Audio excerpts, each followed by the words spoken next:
Welcome to Telugu one.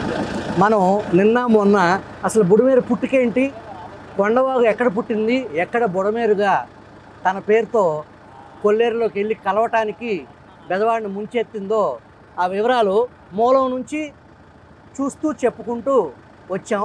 ఇప్పుడు విజయవాడ నగరంలో ఇది ఎన్నెన్ని ఏరియాలని ఎంతలాగా విధ్వంసం చేసింది అనేది మనం ఈరోజు క్షేత్రస్థాయిలో తెలుగు అని పరిశీలిస్తుంది. ఆ విజువల్స్ మీకోసం రండి. ఏదైతే ఈ ముస్తాబాద్ రోడ్లో బిజినెస్ పార్క్ అని చెప్పేసి అక్కడ లోపల అతి భారీ గోడౌన్లు Flipkart, Syngenta, Reliance Digital, DTDC, Pidilite, Hyundai service car షోరూమ్స్కి సంబంధించిన ఎంఎల్సి కంపెనీలకు సంబంధించిన వ్యవస్థ ఈ రోడ్లో ఉంది. ఈ ఒక్క హుందాయ్ సర్వీస్ కార్ సెంటర్ మాత్రం హైట్లో ఉండబట్టి దాని నిర్మాణంలోనే యజమాని ముందు జాగ్రత్తలు తీసుకోబట్టి ఈ హుందాయ్ కార్ సర్వీస్లోకి నీళ్లు వచ్చి వందలాది వెహికల్స్ మునక్కుండా ఉండటానికి కారణం ముందు జాగ్రత్తగా అందరికంటే కొంచెం మెరకలో దీని నిర్మాణం చేపట్టడమే.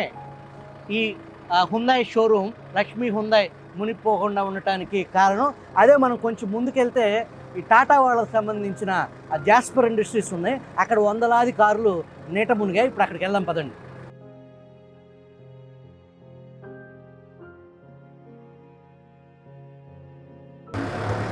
మనం టాటా జాస్పర్కి సంబంధించిన యార్డ్లోకి వచ్చాము.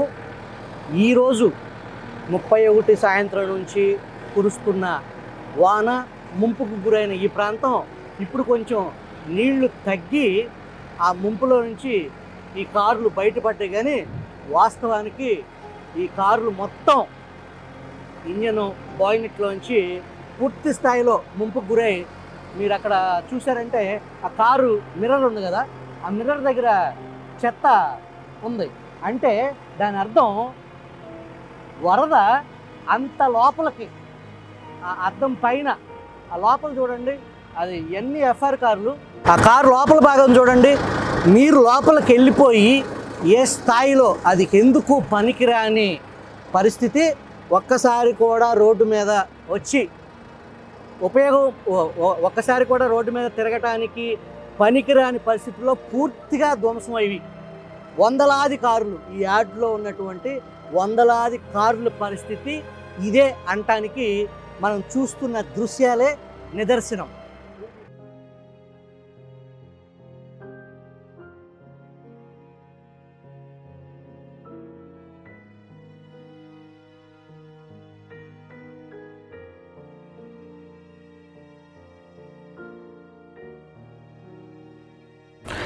మనం ఏదైతే విజయవాడ నగరానికి తూర్పు వైపున బుడమేరు, సింగనగర్, తారక రామానగర్, న్యూ రాజరాజేశ్వరపేట, పాయకాపురం ఆ ఏరియా ముంపుని కండ్రిక ముంపు పూర్తిగా నీటిలో మునిగిపోయి అక్కడి నుంచి బుడమేరు తన గమ్యాన్ని తూర్పు వైపుకి, విజయవాడ తూర్పు వైపుకి ఏదైతే ముస్తాబాద్కి ఆ రైలు కట్టకు సంబంధించిన ఆ రోడ్డు ఉందో, ఇప్పుడు మనకి దూరంగా కనిపిస్తున్న ఆ ఎత్తైన దిబ్బల్లాగా మట్టి ఉన్నది, అది 3వ రైల్వే ట్రాకు. విజయవాడ నుంచి కోల్కతాకి ప్యారలల్గా ఇప్పుడున్న రైలు ట్రాక్కి అనుబంధంగా దాని పక్కనే 3వ రైలు ట్రాక్ నిర్మాణానికి సంబంధించిన ఆ నిర్మాణం కొనసాగుతుంది. ఇప్పుడు ఏదైతే ఈ బుడమేరు వరద అనేది తన పరిధిని, బుడమేరు పరిధిని దాటి ఊళ్ళ మీద పడి, చేల మీద పడి ఏదైతే తన విధ్వంసాన్ని, విశ్వరూపాన్ని చూపిస్తుందో, తను కొల్లేరు వెళ్ళే మార్గానికి ఇప్పుడు ఈ రైల్వే నిర్మాణం ఏదైతే 3వ లైన్ నిర్మాణం ఉందో అది కూడా కొంత ఇబ్బంది కలిగిస్తుంది అనేది ఇక్కడ స్థానికుల అభిప్రాయం.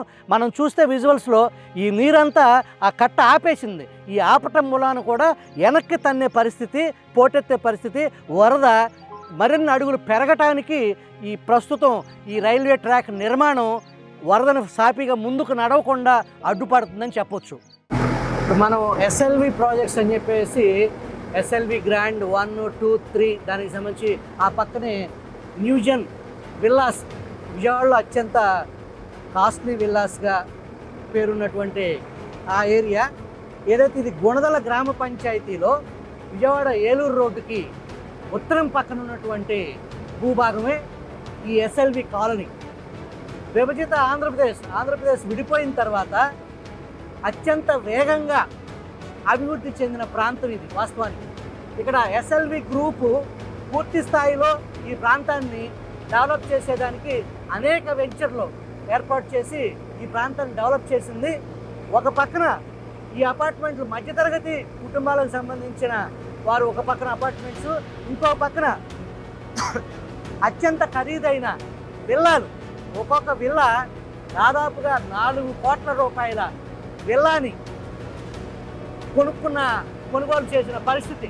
అట్లాంటి పరిస్థితుల్లో ఈ ఏరియాలో బాగా డెవలప్ అవుతున్న ఏరియా అని చెప్పేసి గజం 40 నుంచి 50 వేలు వెళ్ళిన పరిస్థితుల్లో ఇక్కడ పర్టికులర్గా ఏదైతే వెంచరు అన్ని పర్మిషన్లు ఉన్నాయి, ఎటువంటి ఇబ్బంది లేదు అనే ఉద్దేశంతో ఏ మాత్రం కొనుక్కున్న వ్యక్తులందరూ కూడా బయట నుంచి వచ్చి విజయవాడలో స్థిరపడ్డ వారు మాత్రమే ఈ ప్రాంతానికి ముప్పు పొంచి ఉంది అన్న విషయం తెలియకుండా కొనుక్కున్న పరిస్థితి.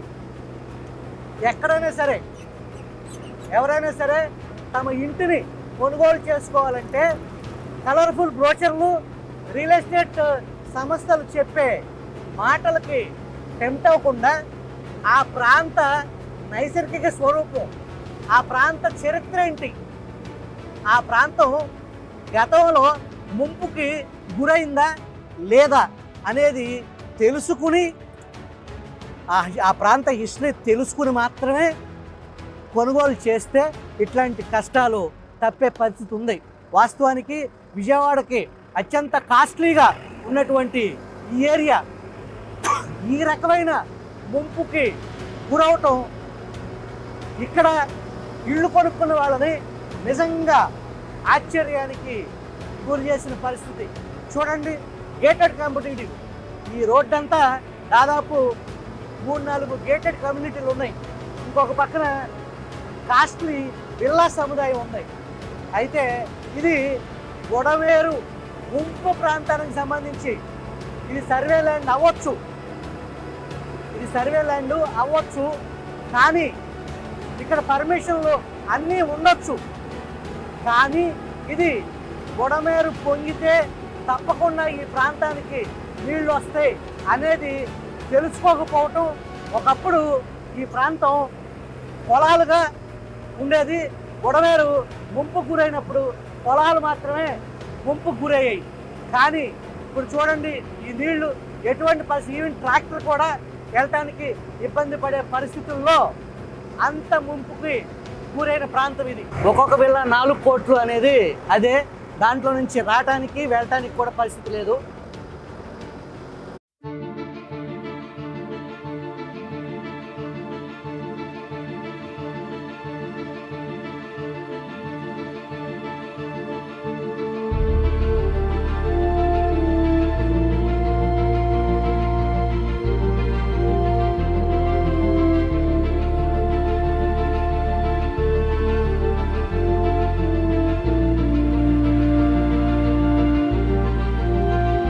ఇప్పుడు పాయకాపురం, సింగనగర్ ప్రాంతంలో ఏదైతే ఎఫెక్టెడ్ అయిన ఏరియా ఉందో వరద, ఫుడ్ ట్రాక్టర్ బయలుదేరింది. ఇప్పుడే లోడ్ చేసుకుని మనం ఇప్పుడు ఆ ప్రాంతానికి వెళ్తున్నాం. ఇక్కడ ప్రస్తుత పరిస్థితుల్లో వర్షం కురుస్తుంది భారీ ఎత్తున.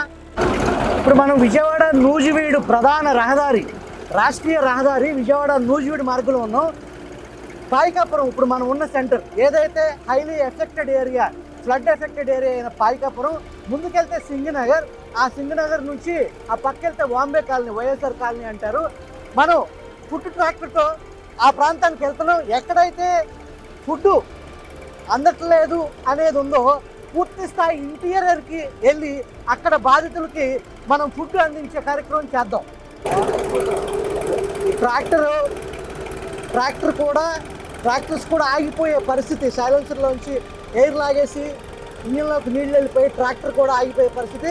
ఇక్కడ మీరు బస్సులు చూడండి, విజయవాడ సిటీ సర్వీస్ బస్సులు ఇవి మొత్తం నీళ్ళల్లో బస్సులు సైతం ఆగిపోయిన పరిస్థితి మనం చూస్తున్నాం. ఇప్పుడే ఇట్లాంటి పరిస్థితి 5 రోజుల తర్వాత కూడా ఇట్లాంటి పరిస్థితి ఉందంటే 4 రోజుల క్రితం ఈ ప్రాంతం ఎంత భయంకరమైన విలయ తాండవం చేసిందనే దానికి జల ప్రళయం విజయవాడ అంతకుముందు ఎన్నడూ చూడని విధంగా ఈ ప్రాంతంలో వరద ముంచెత్తింది అనటానికి ఈ నీరే సజీవ సాక్ష్యం. ప్రస్తుతం కూడా వర్షం నిరాకంటంగా కొనసాగుతూనే ఉంది. అయినప్పటికీ కూడా సహాయ చర్యలు పెద్ద ఎత్తున అపన్నహస్తం అందించేదానికి ఎవరైతే వరదల్లో చిక్కుకున్న బాధితులు ఉన్నారో వాళ్ళకి ఆహార పదార్థాలు అందించడానికి రాష్ట్రం నలుమూలల నుంచి అనేక మంది వాలంటీర్స్, తూర్పుగోదావరి జిల్లా కొవ్వూరు మండలం ధర్మవరం గ్రామం నుంచి అనేక మంది వాలంటీర్లు వచ్చి ఇక్కడ ఫుడ్ సప్లై చేస్తూ ఉన్నారు. దీనిని ఆ ప్రాంత పోలీస్ అధికారులు కూడా ఇక్కడికి వచ్చి దాదాపు వారం రోజుల నుంచి వాళ్ళు పూర్తి స్థాయిలో ఆ ప్రజలకి, ఆ బాధితులకి ఆహారం అందించే విషయంలో అన్ని ఏరియాలు తిరుగుతూ ఎక్కడ ఇబ్బంది ఉంది అనే దానికి సంబంధించి పోలీసులు కూడా పూర్తి స్థాయిలో శక్తివంచన లేకుండా తమ సహాయ సహకారాలు ఈ అపన్నహస్తం అందించేదానికి, బాధితుల్ని ఆదుకునేదానికి పోలీసు వారి సేవను కూడా మనం ఖచ్చితంగా గుర్తించాలి. ఇది పైకాపురం సంబంధించిన రైతు బజారు ఒక పక్కన, ఇంకొక పక్కన పైకాపురం పోలీస్ స్టేషన్. పూర్తిగా ముంపుకు గురైన ప్రాంతం ఇది. విజయవాడ నూజివీడు రాష్ట్రీయ రహదారి మీద ఉన్నటువంటి బొడమేరు ముంపుకు సంబంధించి హైలీ ఎఫెక్టెడ్ ఏరియా ఇది. ముంపుకు సంబంధించి మీరు చూస్తారు విజువల్స్లో చూడండి, పోలీస్ స్టేషన్ దాదాపుగా ఒక ఫ్లోర్ వరకు మొత్తం ఇప్పటికీ పోలీస్ స్టేషన్ ఖాళీ చేశారు పోలీసులు. అక్కడి నుంచి విధులు నిర్వహించలేని పరిస్థితి. పోలీస్ స్టేషన్లో ఉంచిన కారు మొత్తం అక్కడ ఉన్నటువంటి అగ్నిమాపక శాఖకి సంబంధించిన ఆఫీసు సైతం వరద నీటిలో మునిగిపోయిన సాక్ష్యాలు మనం చూడవచ్చు. మళ్ళీ వర్షం మొదలైంది. ఇది ఆగినట్టు ఆగుతుంది, మళ్ళీ వర్షం స్టార్ట్ అయింది. సహాయ కార్యక్రమాలకి కొంత ఆటంకం కలిగించే పరిస్థితి ఈ వర్షం వాస్తవానికి. అయినప్పటికీ కూడా ఎవరైతే వాలంటీర్స్ కానీ ప్రభుత్వ యంత్రాంగం పూర్తి స్థాయిలో ఈ వర్షాన్ని కూడా అధిగమించి ఈ ఫుడ్ సప్లై అనేది ఆగకుండా నిరంతరం పనిచేసేదానికి వాలంటీర్స్ పెద్ద ఎత్తున పోలీస్ సహకారంతో పనిచేస్తున్నారు. మనం విజయవాడ ఇన్నర్ రింగ్ రోడ్లో ఉన్నాము.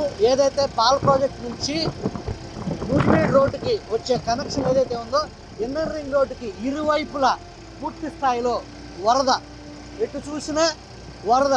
ఈ కాలనీ, ఈ ఇన్నర్ రింగ్ రోడ్డుకి పడమట పక్కన ఉన్నటువంటి వైఎస్ఆర్ కాలనీ, కొన్ని వేల మంది అక్కడ వర్క్ ఫోర్స్, అది విజయవాడ ప్రాంతానికి సంబంధించి పూర్తి స్థాయి వర్క్ ఫోర్స్, స్కిల్ లేబర్ కానీ రకరకాల పనుల నిమిత్తం నిత్యం విజయవాడ ఆటో నగర్ వరకు వచ్చి పెదవాడ అవసరాలు తీర్చడానికి ఆ స్కిల్ లేబర్కి సంబంధించిన వేలాది మంది నివాసం ఉండే ఆ ప్రాంతం.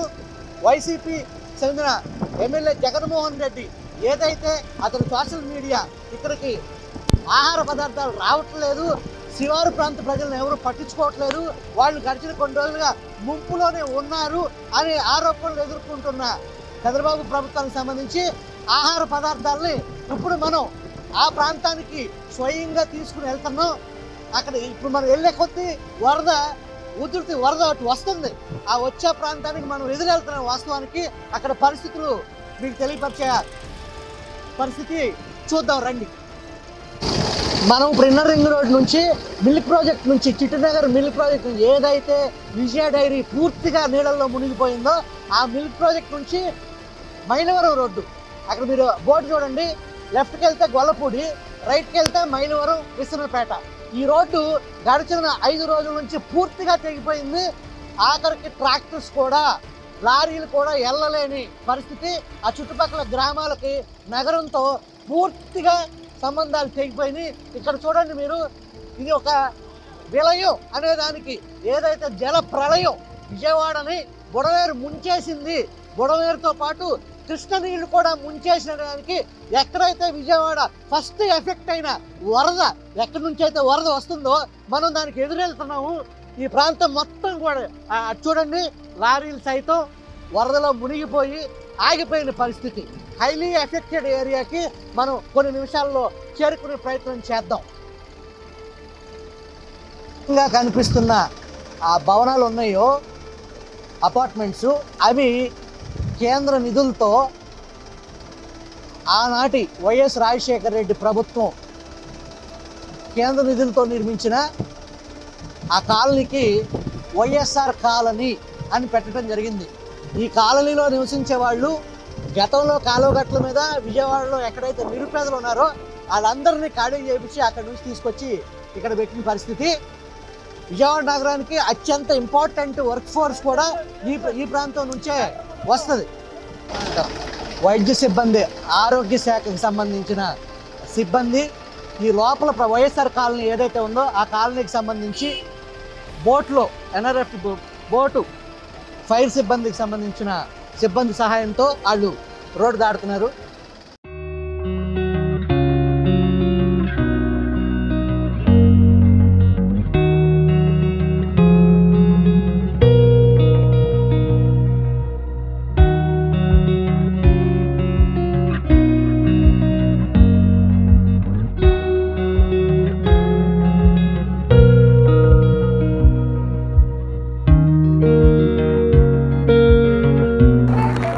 మనం వైఎస్ఆర్ కాలనీలో ఉన్నాం. ఇది ముంపు ప్రాంతానికి సంబంధించి ఏదైతే బుడమేరు ఎఫెక్ట్ అయిన ప్రాంతంలో విజయవాడకి బాగా ఎఫెక్ట్ అయిన ప్రాంతం మొట్టమొదటి ప్రాంతం. దీని తర్వాతే inner ring road, Singh Nagar, Payakapuram, అటువైపు రైలు కట్టకి అటువైపు న్యూ రాజరాజేశ్వర నగర్. ఇది మొత్తం కూడా పూర్తి స్థాయిలో ఫ్లడ్ ఎఫెక్ట్ అయిన ఏరియాలో ఏదైతే సహాయ కార్యక్రమాలకు సంబంధించి శివారు బాధితులకు అందట్లేదు అనేది ఏదైతే ఎమ్మెల్యే జగన్మోహన్ రెడ్డి ఆయన పార్టీ చేస్తున్న ఆరోపణలు, సోషల్ మీడియాలో ఏదైతే వికృత ప్రచారం, వాస్తవానికి విరుద్ధంగా జరుగుతున్న ప్రచారం ఏదైతే ఉందో దాన్ని తెలుగు ప్రజలకు చూపించడానికి తెలుగు వన్ సాక్షాత్తు ఫుడ్ ట్రక్తో, ట్రాక్టర్తో ఆల్ ద వే ఇక్కడికి వచ్చింది. ఇక్కడ అనేక ట్రాక్టర్లు ఇటు పాలు కానీ, ఆహార పదార్థాలు కానీ, భోజనం అన్ని రకాలుగా వీధులన్నీ తిరిగి ఇవ్వటం మీరు కళ్ళారా చూశారు. అయితే ఈ కాలనీ పేరు వైఎస్ఆర్ కాలనీ.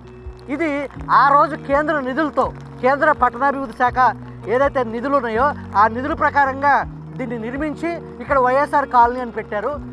వాస్తవానికి ఇది బుడమేరులో ఒక కాలనీ నిర్మించి ప్రజలకు ఆ రోజు ఏదో మేలు చేసామని చెప్పేసి నాటి పాలకులు ఇక్కడ కన్స్ట్రక్షన్ చేయటమే తప్పు. ఈ ఎఫెక్ట్ అనేది ఎప్పుడు బుడమేరు పొంగినా ముందు ఎఫెక్ట్ అయ్యేది వీళ్ళే. అట్లాంటి ప్రాంతంలో నిర్మాణాలు చేసి మీకు అపార్ట్మెంట్లు ఇచ్చాము అని చెప్పటం ఏదైతే దమన నీతి ఉందో అక్కడే ఒక కుటిల రాజకీయం దాగి ఉంది.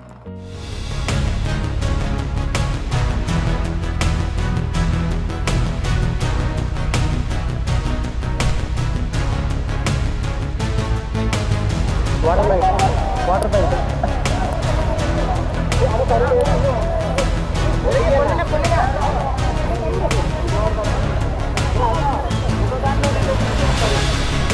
కర్రీ ఇచ్చా.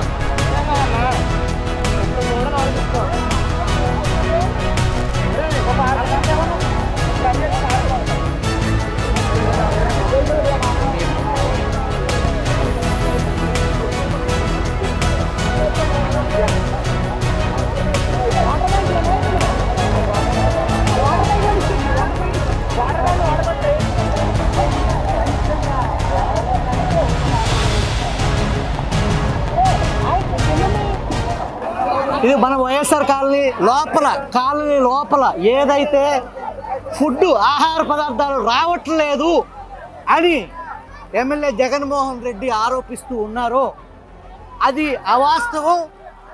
ఏదైతే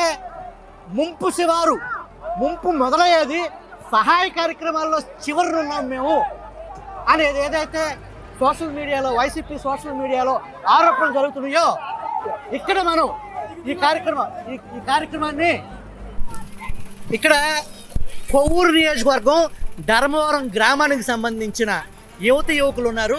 వీళ్ళు స్వచ్ఛందంగా వీళ్ళ గ్రామం సంబంధించి తూర్పుగోదావరిలో ధర్మవరం అనే ఒక కుగ్రామం నుంచి ఇంతమంది వాలంటీర్స్ ఆ గ్రామంలో నిధులు సేకరించి ఇక్కడ ఫుడ్ ఏర్పాటు చేసి ఇక్కడ ప్రభుత్వం ఏర్పాటు చేసిన ట్రాక్టర్లో వీళ్ళు వాలంటీర్గా ధర్మవరం గ్రామం నుంచి వచ్చి వైఎస్ఆర్ కాలనీలో ఇక్కడ ఎవరైతే బాధితులు ఉన్నారో వాళ్ళకి సహాయం చేశారు. చెప్పండి మీకు ఎలా అనిపిస్తుంది? చాలా హ్యాపీగా ఉందండి. అంత దూరం నుంచి వచ్చారు కదా, ఇక్కడ వచ్చే వరకు పరిస్థితులు ఇంత దారుణంగా ఉన్నాయని మీకు తెలుసా? తెలీదండి అసలు. ఇక్కడికి వచ్చాక మీరు వాళ్ళ సహాయం చేస్తున్నారు, మీకు ఎలా అనిపిస్తుంది? చాలా ఆనందంగా ఉందండి. చాలా హ్యాపీగా ఉంది. వర్షంలో ఆశాంతం పొద్దున్న నుంచి ఇప్పటి వరకు మీరు తడుస్తానే ఉన్నారు, అయినా మీకు ఎక్కడ ఇబ్బంది అయ్యో మనం వర్షంలో తడుస్తున్నాము అనేది అనిపించలే? ఇలా పంచి పెట్టడంలో మాకు చాలా హ్యాపీగా ఉంది. చాలా హ్యాపీ పడుతుంది. ఇబ్బందుల్లో ఆదుకోవడం ఇలా మాకు చాలా సంతోషంగా ఉంది. ఎన్ని రోజులు చేయడానికి మీరు ఆ నిధులు సమీకరించుకొచ్చి ఈ ఫుడ్ చేసేదానికి ఎన్ని రోజులు ఏర్పాట్లో ఉన్నారు మీరు? 2 days 2 days నుంచి ఉన్నారు. రేపు కూడా కంటిన్యూ చేస్తారా? చేస్తాం. చేస్తాం.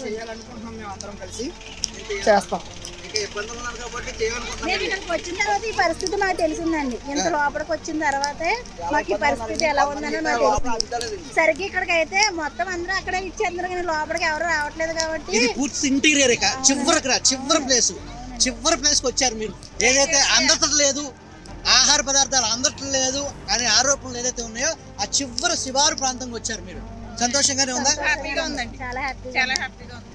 తెలుగు అన్ను వీళ్ళకి వాస్తవానికి వీళ్ళు ధర్మవరం నుంచి ఈ ప్రజలకి ఏదైతే బాధ్యతలు ఉన్నారో వీళ్ళకి పంచాలి అనే వ్యవహారం, ఎక్కడ పంచాలి ఏంటి వ్యవహారం అనే దానికి సంబంధించి ఆ బాధ్యత తెలుగు అని తీసుకుంది. ఆ తెలుగు అని వీళ్ళతో ట్రక్కును తీసుకుని ఇక్కడికి వచ్చి ఎవరైతే ఆహార పదార్థాల కోసం ఎదురు చూస్తున్నారో వాళ్ళ ఆకలి తీర్చే ప్రయత్నం చేశాము. ఈ వరద తగ్గే వరకు ఈ ప్రయత్నం నిరంతరంగా కొనసాగుతుంది.